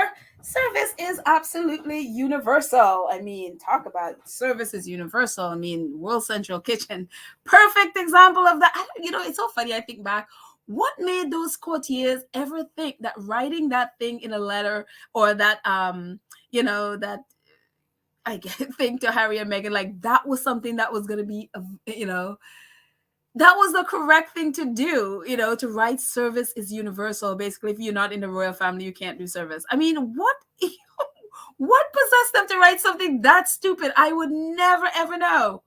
But again, unreal. So, and Nash Sangbe, Nash, our awesome 2 Cents crew member, wants everyone to have a fantastic Friday. Thank you, Nash. I hope you do as well. Let's see. Going up. Oh, really? It's like, oh, what a surprise. I decided to check out YouTube to see if any podcast was on, and there was Petal. I did this thing since yesterday. I guess not everybody is getting the notice. Well, most of which I do, my podcasts are impromptu things, so you wouldn't get one anyway. But the time I did one, I did this last night. So there was no excuse for YouTube to not send out a notice. I am so sorry you didn't get it, Nash. Maybe undo the bell thing and then do it again and see if that works for next time, hopefully. So yeah, that's weird. I did it last night. I set this up last night. So one of the few times I did it that long, far in advance. Let's see. Therese says there'll be a whole wing in museums and libraries about how the British royal family and the UK media tried to erase Meghan and her children. Oh my goodness, there might be a whole library, to tell you the truth. It is unreal. Which I think why it behooves us in the squad to have more platforms, whether it's, podcasts, blogs, whatever it is. It will behoove us to be, talking about it and really correcting all of those, or really calling out all of those lies and all of those things they say, so yeah. I just think so when stuff go into a museum or a library, it would not be from royal reporters or the royal family. Let's see. Scrolling up.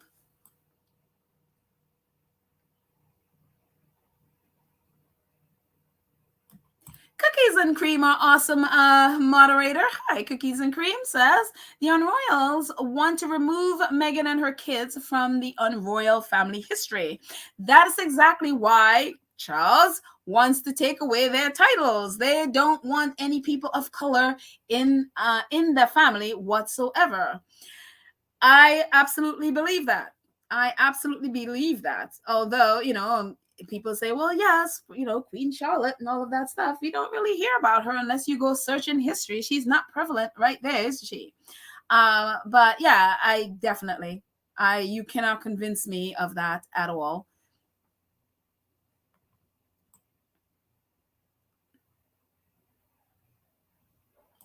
But again, I'm glad Harry and Meghan did what they did in leaving there to set up their kids, because again, what that stuff does with, in your whole life when you're born into that. And again, we're seeing with Queen Marguerite's grandchildren how they're devastated because of it. I wouldn't want that for Archie and Lily, if that's the thing that they're, basically depending on that for security, depending on that, that title, and all of their self-worth and all of that stuff is wrapped up into that stuff. This over here is giving that, they're going to have a life. They're going to have a completely different experience. They're going to have their own thing happening where their self-worth and all of that stuff isn't wrapped up in whether they have a title or not. So, and I'm also happy that Meghan had a life before royal. So her self-worth isn't wrapped up in whether she has a title or not. She was doing great before she got into the royal family, and that really messed up her life. So honestly, being a royal hasn't been much of a benefit. So, and people could be like, well, yeah, she's now more famous than ever. Yeah, really? But look at what comes with the fame, though. Is that really a benefit? So, yeah, she is. I'm telling you, I am so happy that she had a life before that mess. So, Sylvia talking about the hurricanes. She says, Hurricane Ian covered 2/3 the state of Florida. Global warming is real. The storms are bigger, stronger, creating more harm, homelessness. They are saying that there is nothing to come back. Oh, wow. There's nothing to come back to. Yeah, I mean, we saw in those pictures, there really isn't anything to come back to. I mean, that is the whole homes. I mean, there was video of you just saw the roof floating away of a home. It's just literally floating. And so, yeah, and again, this is a state where the governor, these are all people who are not believing they don't believe in climate change. They don't believe in it. They're all the Trumpers out there in Florida, not believing it, not taking it seriously. And look at what happened, and a lot of people, the communities are underwater right now. And so it's unreal. So will this cause them to take it seriously? Who knows? And it's funny because someone was saying, and I don't know if he has, someone was saying that the governor of Florida voted against when Hurricane Sandy happened in New York. A lot of Republicans voted against aid to New York because, Hurricane Sandy pretty much wiped out Lower Manhattan. I used to work down there. Much of it was underwater, and so a lot of them voted against aid to New York. And now they are looking for aid for their state. I mean, I don't know. Someone said he voted, but I'm like, was he part of that voting? I don't know if that's true or not. But would I be surprised? What I do know, a lot of Republicans voted against aid from Hurricane Sandy. Yeah, so. But it's very interesting now that we have an actual president who actually cares. They don't even have to ask for aid. He's going to give it to them because why? There's a whole state that needs money. Unreal. Joan says, did anyone see DeSantis had to take your wife to work day? She was operating as an elected official. I'm not sure what you mean. DeSantis is Governor DeSantis. He's the governor of Florida, by the way, if you're wondering. Did anyone see DeSantis had to take your wife to work day? She was operating as an elected official. I don't know what you mean. I didn't see it, so I don't know what this is all about. But yeah. And Governor DeSantis is the governor that, if you guys didn't know, did this whole thing where he took immigrants and basically transported them across state, promising all this stuff, and basically shipped them via bus to Martha's Vineyard. And so they're now all suing him. So this guy is he is not a good person. And so I'm hoping that people in Florida will vote him out of office very soon. So anyways,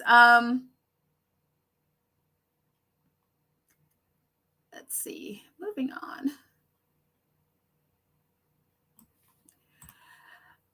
Sylvia says, Church Nelly, please stay safe. I'm watching CNN and the weather report is showing Ian will make landfall in South Carolina as a hurricane. Oh, it came back as a hurricane. Oh, I thought for some reason I had thought they said it went down to like a tropical storm. Okay, so hopefully this is not picking up. Oh my goodness. Yep, Church Nelly and all of you are squatties out there in South Carolina. If it's coming, please. I mean, I know evacuation is always a disaster, but please protect yourselves and evacuate if possible. Again, I'm just seeing this, so I'm hoping that it isn't, definitely not what it was in Florida. And what I understood that it reduced to a tropical storm. So, oh my goodness. So please take care and please protect yourselves. And if you need to leave, get out of there. Protect your lives. So we are going to be praying. Let's see. Going up.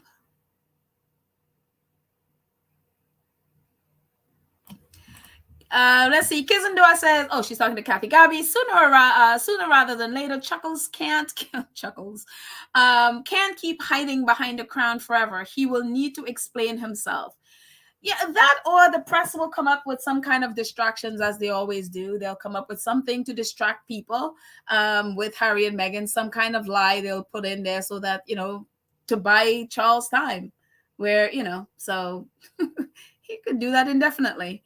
Dolores says, that is why it's so important for us squatties to let the word out of Britain to know how Meghan has been treated by the royal family and the British media for the 6 years, daily, nonstop. Again, yeah, absolutely, Dolores. I totally agree. It's so important for us. And, again, this platform is great, and having people come, but I feel like there's so many of us that we can have so many more platforms, whether it's YouTube, podcasts like this, or again, whether it's blogs or whatever it is, to get the word out so that more and more people hear the truth and they're not relying on the lies of the British media, because it is going to be wall to wall life. It's coming out of the UK, other than if they're squatties. It will be lies, and not only lies. One of the reasons I talk about it all the time is why, for example, Royal_Reporter archives, and I try, and a lot of squatties try, whenever we come across an article that's not archived, we archived original articles, because they're going back and changing. They are doing this stuff right in front of our eyes. For example, how they're trying to censor even the Queen's funeral, something everyone who was watching it, you saw it, and they're trying to erase a lot of those things so that when they, the next generation come up, they will never know a lot of this stuff. Why? Because they're going back and erase things or changing things. And they're doing it in plain sight. So it is so important that we have platforms that we are talking about it, writing about it, whatever, so that the world just needs more and more independent news outlets, is basically what I'm trying to say. And so we need to be that. We who are seeing the truth and seeing what is happening right before our eyes need to be the ones saying it, and we can't always depend on, say, the Omid Scobies, or, the very, very few fair reporters out there. We can't depend on them. We have to be the ones to do it and do the hard work on doing it. So that's why I encourage everyone here who are interested in doing a podcast, or, blogs, or whatever means you want to do it, or whether it's just using your social media, platforms to do it, to be able to spread the word, so yeah, that's very, very, very important. Yes, very shameful. Yes, absolutely agree with that, B10 Pow. Absolutely agree with that. And yes, thank you, Connie Bama. Yes, much prayers for the families in Florida. And, again, if you're able, supporting organizations like World Central Kitchen, that are out there underground feeding people, absolutely, absolutely helps. Therese says, Harry and Meghan have blazed a trail for Charlotte and Louis but the other ones are too dense to appreciate it. Yeah, and I'm so happy they did that. Because yes, exactly what is happening to Harry right now is exactly what they're going to do to these kids. It is exactly what they're going to do. The royal family doesn't change. It's just going to keep doing what they do. And especially Charlotte, she's going to bear the brunt of whatever mess George gets into. The brunt of it is going to be on her. And so, and of course, and they've already started paint, we've seen Louis, and they already have that box around Louis of what they, and again, why you don't allow the tabloid press access to your kids is exactly this, so I am glad that, Harry has, and Meghan has, opened up this path so that they could see that, no, they don't have to stay there and take, abuse. They can leave, so I am so happy about that. I just gotta mention something. Someone in a comment was very upset at me because the last episode I had was talking about why it made me upset to see we were talking about George and the little squabble he had at school and saying that my dad is going to be king and all of that stuff. And I was talking about my concern for these kids. I mean, not allowing them to be, or having the press have access to them to sort of label these kids, and my concern for them. And one among us was very upset that I was concerned about Kate and William's kids. And she felt like, I shouldn't be concerned because they don't care about Harry and Meghan and their kids.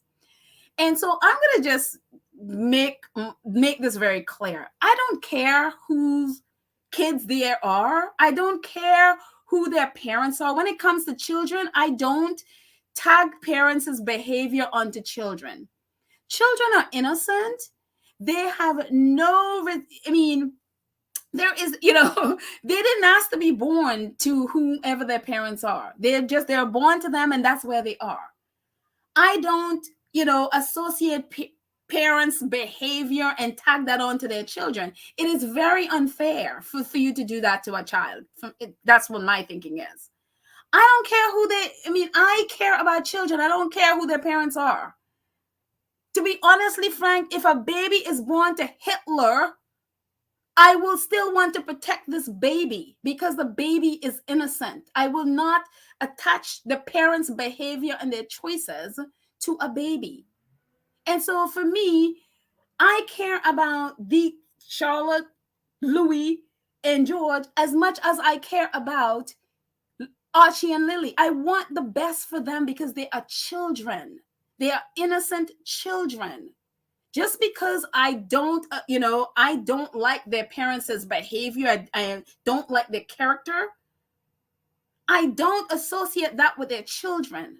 Again, children are innocent. And so if you don't want to be on this podcast or will unsubscribe from this podcast because I care about children, then please go ahead and do that. Don't ever expect me to not care about children because I don't approve of or like what their parents do. Children and I separate them. They are very, very separate from me. I care about children. I don't care who their parents are. I simply care about the child. And so I just want to say that, for me, I was hoping I would never have to say something like that. And like I didn't realize that this was such an issue where someone can't love a child because of what their parents are doing. It didn't cross my mind. And so I just want to make that clear that I care about Louis, George, and Charlotte just as much as I care about Lilibet and Archie, because they are children. They're innocent children. They didn't ask to be born. They didn't ask to have the parents that they have. These are children. I don't attach what their parents do to them. So I just want to make that very, very, very, very clear. So, and if you feel like you can't be, or you can't, you have to subscribe from this podcast because of my stance on that, please do. That's fine. I'm totally fine with that. But I just want to make that very, very, very clear. So that said, moving on.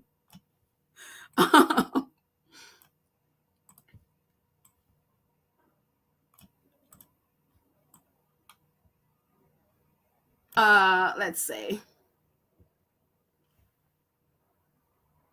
Ladybird says, we are squatties, not haters. And yeah, I mean, and even to that point, just because I don't hate people. That's period. I've never hated someone in my entire life, and I don't intend to start now.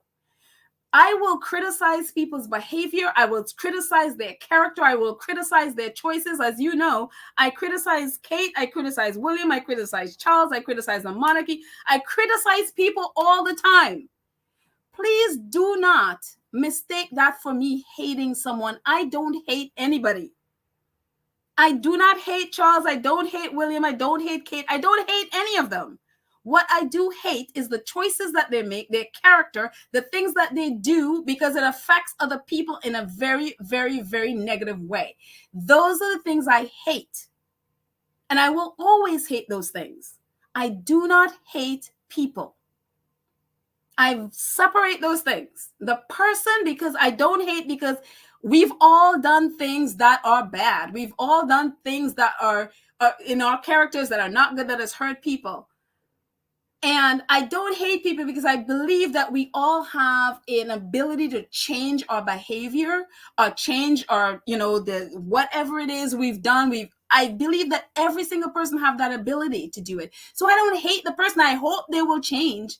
But I will call out the bad behavior. I will call out the bad character. I will call out the bad choices because they hurt people. Just as I will talk and call out my own self when I do bad things. And so again, don't mistake that for hating people. I do not hate anyone. I hate character. I hate choices, bad choices. And I hate those things. I do not hate people. So again, just to be clear, so I don't get more messages about this, just to be clear on where I stand on these issues. So yeah, exactly. Exactly. Far be it for me to judge people. I will call it out, but it's not for me to hate them, Fred. That's not my job. So just so, yeah. So, but again, as Geron's is like, I hate Piers Morgan. I have we're all in different places. We are all in different places about this. Geron's feels like he hates Piers Morgan. Again, even with that, I don't hate him. I hate his behavior. I hate his character. I hate what he does. I don't hate the person. That's where I stand. Lydia, thank you so much, Lydia. It's like forever giving and giving and giving. I appreciate it. Thank you so much, Lydia, for your super sticker. Thank you. Let's see. Julia's talking about Queen. I believe they are hateful. I hate them. Well, again, we are all in different places. All in different places about this. And look, again, I am not here to judge. You are where you are. Sylvia says Sussex Squad would never create hate channels or go to sites just to harass and troll William and his wife. Never. Yeah, we don't do crap. We don't do crazy crap like that. We just don't. We don't do stuff like that. And again, if you're doing stuff, if you're going to these hate channels, please don't, because you're just making them money to spread hate. Again, call out bad behavior, but hating people and literally having a channel to hate on something, that is beyond. I just, that's not my thing. Darling, I had not seen you here before, darling Payan. Darling says, bravo, Pedal, I'm 100% agreement. Kids are kids. They are innocent. Yeah. I mean, that, for me, that goes without saying. Plus, I'm a teacher. I can't. It's like, I can't hate them. They're kids. They're babies.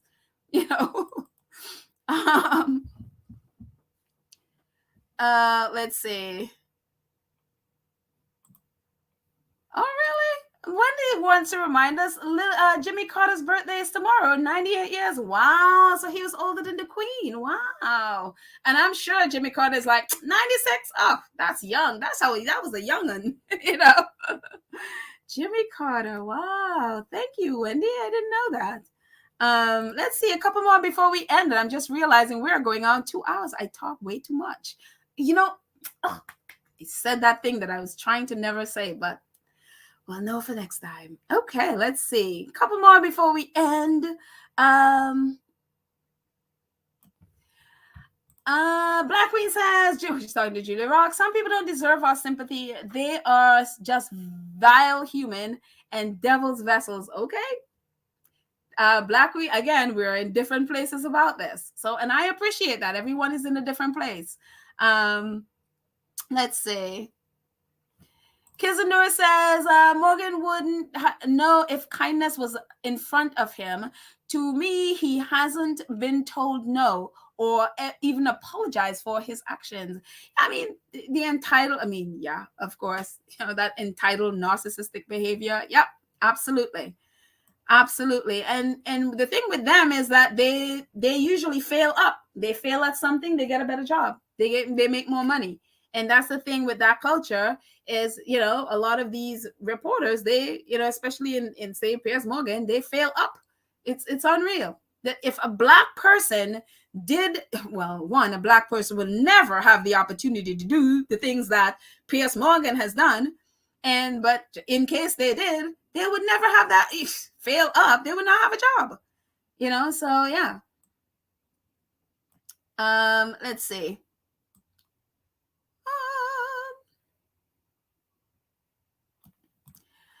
Janet Lavalli says, this is a safe space. We are not a hater space. No, we're not.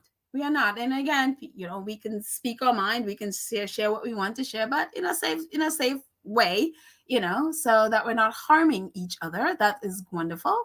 Dana, hi Dana. Shekel says, Petal, I love the work you do, but as a squatty family, some things are better left unsaid. Don't take anything personally, but let's use our energy to dispel untruths of the UK press and support our faves. Absolutely.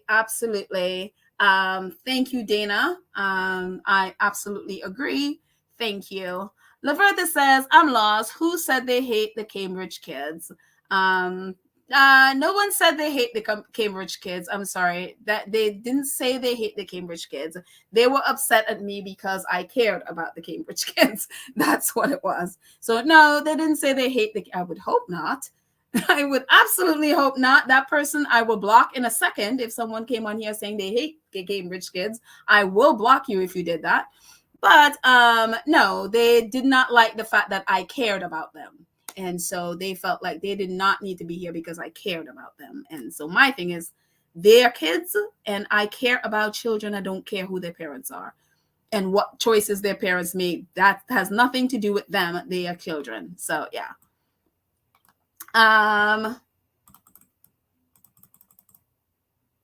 Let's see.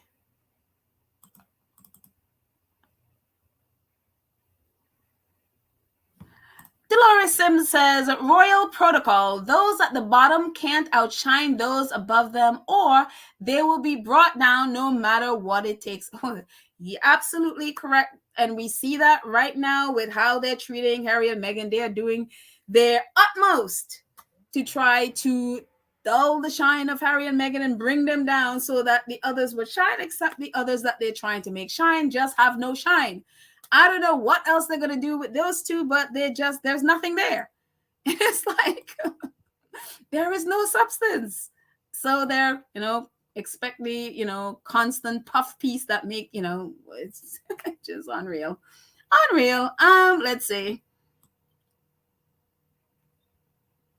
Let's see if we can do one more before we go.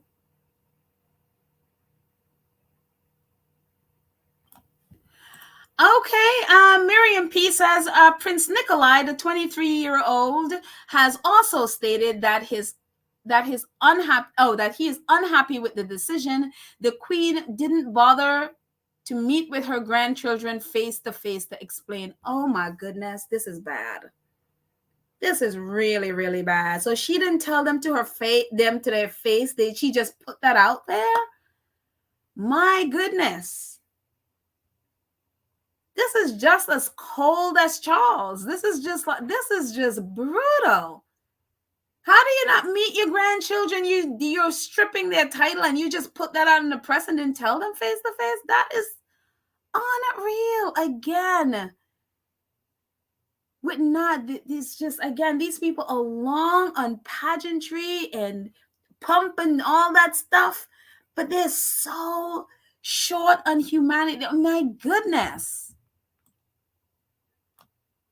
Wow, this is cold. Anyway, thank you, Scotty. Scotty is letting us know that we are now at 59,898. Wow. We'll reach 60 soon. Oh, wow. That is awesome. So, yep. It is amazing. We'll get to 60,000. Thank you guys so much who have donated or who have shared, however it is you have contributed to this. Thank you so much. Absolutely. Thank you, thank you, thank you. Amazing. Connie says, Petal, I am not yet there with of loving the royal family. Gonna take a lot of lives. I'm not there of loving the royal family. Gonna take a lot of lives. Not sure what you absolutely mean, but you're having fun with that, Connie. You're having a lot of fun with it, so go ahead. J-Matt says, don't hate, please. We cannot be like them. We stand up for the truth and humanity. We love on this channel. I will tear them down when they're wrong. Yeah, we'll definitely, call them out when they're wrong. But yeah, absolutely. We love here. So, absolutely. Thank you, J-Matt. Cynthia says, yes, Metal. So you see where the crown was placed, not on the QE2's head, but on the coffin. Therefore, they're crowned death. How atrocious. Therefore, they crowned death.